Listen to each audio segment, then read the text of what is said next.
Pos KKB Papua koar-koar. Kali ini nyatakan tidak ada perdamaian. Kalian segera angkat kaki.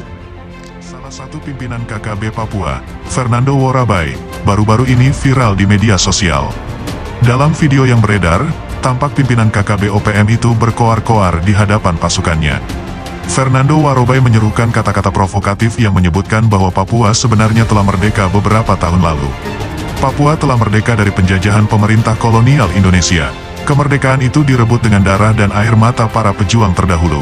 Namun, katanya, Indonesia yang disebut sebagai penjajah itu tak mau melepaskan Papua dari cengkeramannya. Selamat pagi untuk semua. Pada hari ini, kami dari Pengendali Manajemen Markas Pusat Komnas TPNPP OPM mengeluarkan pernyataan tegas kepada semua penerbangan sipil yang melayani di seluruh tanah Papua bahwa jikalau para penerbangan sipil mengangkut para militer dan polisi Indonesia dari kota provinsi ke kabupaten-kabupaten, maka TPNPP OPM siap tembak. Oleh karena itu sebelumnya kami keluarkan peringatan tegas agar semua penerbangan untuk Anda tidak melayani anggota TNI Polri. Surat pemberitahuan kepada Presiden Joko Widodo, Kepala Pemerintahan Negara Republik Indonesia dan seluruh jajaran pemerintahannya. Kami Tentara Pembebasan Nasional, Organisasi Papua Merdeka, TPN OPM Papua Barat, menyampaikan pemberitahuan ini kepada yang ditujui dan kepada seluruh rakyat bangsa pribumi Papua Barat bahwa Tentara Pembebasan Nasional Papua Barat bertanggung jawab penuh atas setiap penyerangan oleh seluruh kesatuan TPNPB di areal pertambangan Freeport McMoran dari Eksber sampai Forsyth. Tuntutan kami sudah jelas, adalah sesuai dengan pernyataan sikap kami yang terlampir. Kembalikan hak kemerdekaan kami.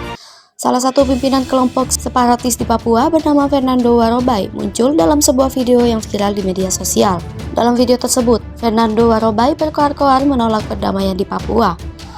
Melansir tribunjogja.com, dalam video yang beredar, tampak Panglima Organisasi Papua Merdeka OPM tersebut berkoar-koar di hadapan pasukannya. Dilansir dari surya.co.id, Fernando Warabai menyampaikan sebuah provokatif yang menyebutkan bahwa Papua sebenarnya telah merdeka beberapa tahun lalu. Papua merdeka dari penjajahan pemerintah kolonial Indonesia. Kemerdekaan itu direbut dengan darah dan air mata para pejuang terdahulu. Akan tetapi, katanya, Indonesia yang disebut sebagai penjajah itu tak mau melepaskan Papua dari cengkeramannya. Makanya, sampai sekarang Papua tetap menjadi bagian dari wilayah jajahan Indonesia. Kampanye provokatif Fernando Warabai tersebut disampaikan di hadapan anggota KKB pada sebuah tempat yang tak diketahui secara pasti. Panglima Fernando Warabai juga menyebutkan bahwa kelompok bersenjata yang selama ini berperang melawan Indonesia merupakan Tentara Pembebasan Nasional Papua Barat TPNPB.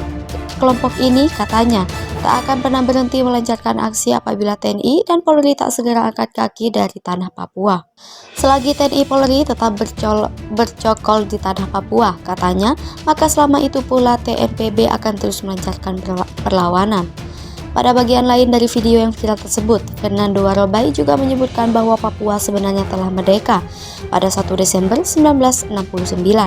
Akan tetapi, katanya, kemerdekaan itu direnggut oleh TNI Polri, sehingga sampai saat ini tetap menjadi wilayah jajahan Indonesia. Akhir-akhir ini, katanya, Indonesia tak henti-hentinya mengirimkan pasukan ke tanah Papua. Itu artinya Indonesia tak mau Papua berdiri sebagai negara mandiri. Selama Indonesia tidak menghentikan pengiriman pasukan ke Papua, tandas Fernando Warabai, selama itu pula TPNPB akan melakukan perlawanan. Tak akan ada damai di tanah Papua selama Indonesia tidak menghentikan pengiriman pasukan ke wilayah ini, tandas Fernando. Melansir dari Poskopang dalam artikel Fernando Warabai serukan perang melawan TNI, Panglima KKB ini disebut tak ada damai di tanah Papua. Papua ini tanah kami bangsa Papua tidak mau dijajah. Kami mau merdeka dan menjadi negara sendiri, ucap Fernando berapi-api. Sementara pada video viral yang lain, Fernando Warobai juga merespon rencana pemerintah yang ingin memekarkan wilayah di tanah Papua. Dia menyebutkan bahwa rencana pemerintah itu sangat ilegal, sebab rencana itu dibuat tanpa persetujuan rakyat Papua. Rencana pembangunan Papua melalui pemekaran daerah itu, kata Fernando, merupakan tindakan sepihak, tindakan yang tidak patut diterima oleh bangsa Papua. Karena itu, katanya, bila rencana itu tidak segera dihentikan, maka revolusi di Papua tidak akan berakhir. Perencanaan pembangunan itu, katanya, berlawanan dengan semangat revolusi dan perjuangan yang dilakukan TPNPB.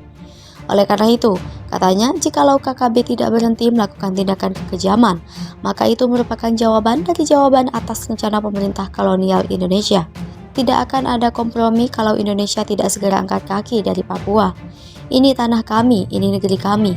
Kami tidak mau dijajah apalagi oleh Indonesia.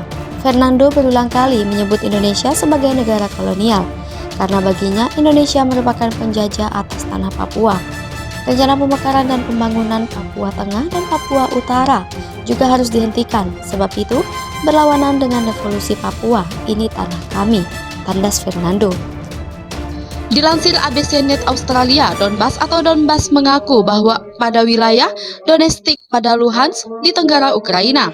Sementara itu, menurut laporan BBC, yang dimaksud Donbas oleh Putin adalah keseluruhan dari dua wilayah besar di timur yakni Luhansk dan Donetsk, yang membentang dari luar Mariupol dan di selatan sampai ke perbatasan utara.